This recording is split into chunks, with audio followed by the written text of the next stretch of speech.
President, thank you. This week, we remember, and I join my colleagues here on the Senate floor to do so publicly. We remember our law enforcement who have died in the line of duty. This week, every year, we pay tribute to those who serve in the uniform, and as a result of that service, come to a tragic death. I offer my condolences to the people of North Carolina, the families of the officers just described by the senator from North Carolina.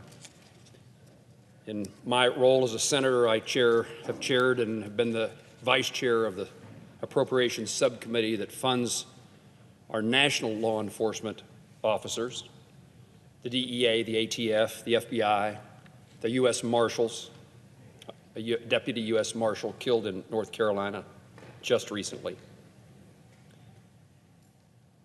It's an honor, a privilege to be able to be associated with those who are willing to sacrifice so much for the benefit of all of us, and particularly those in the community in which they live. We honor that sacrifice, that dedication, that service to our communities. We know police officers put their lives at risk. Their families know they put their lives at risk every day, protect our communities and our country. While this week is a time to remember those who have passed, it's also important for us to express gratitude to those who currently serve. During this week, we will memorialize 282 individual law enforcement officers, 282 heroes who during the last year gave their lives serving their community. One of those heroes was Kansas officer Jonah Oswald. August of last year, Officer Oswald was fatally shot while responding to another department, a neighboring law enforcement's request for help.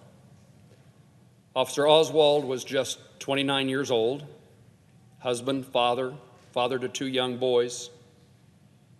He had served for 4 years in the Fairway, Kansas Police Department. Fairway, a small suburb of Kansas City, population 1,170.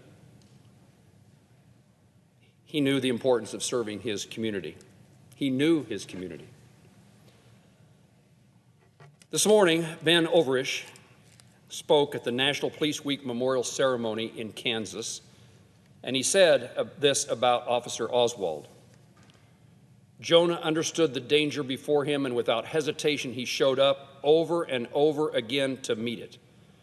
Jonah policed with an enthusiasm that was hard to match. He was always vigilant. He was always eager for opportunities to help citizens of Kansas and officers alike. He was employed by Fairway, but the citizens of Prairie Village, Mission Hills, Westwood, Roland Park, Mission, and others around us were helped by Jonah more than they will ever know.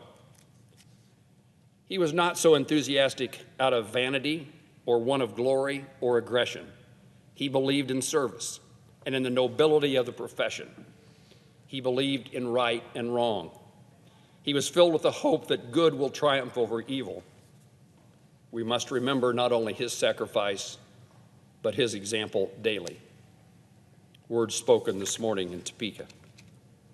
Thank you, Officer Overish, for those remarks, and thank you to Officer Oswald for his service.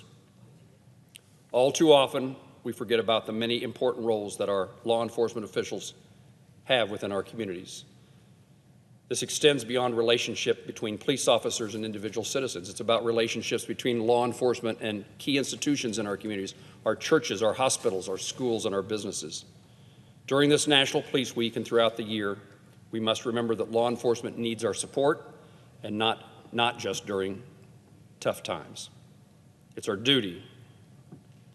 Really, we have the opportunity to be grateful, but it's our duty as citizens, as lawmakers, as members of the Senate, to support our officers, to provide them with resources and acknowledge the incredible sacrifice that's made every day. Now more than ever, it takes a special kind of person to be a law enforcement officer. Whether sheriff's deputies or detectives, local police, tribal police, highway patrol officers, beat cops, federal agents, the Kansas Bureau of Investigation, we hold up those who wear the badge. We honor them today, as we should every day. To them, we say our respect is for you, for the ordinary examples of how you see America at its best. May God bless our law enforcement and their families. May they be safe from harm as they defend and protect the communities in which they serve and live. Madam President, I yield the floor.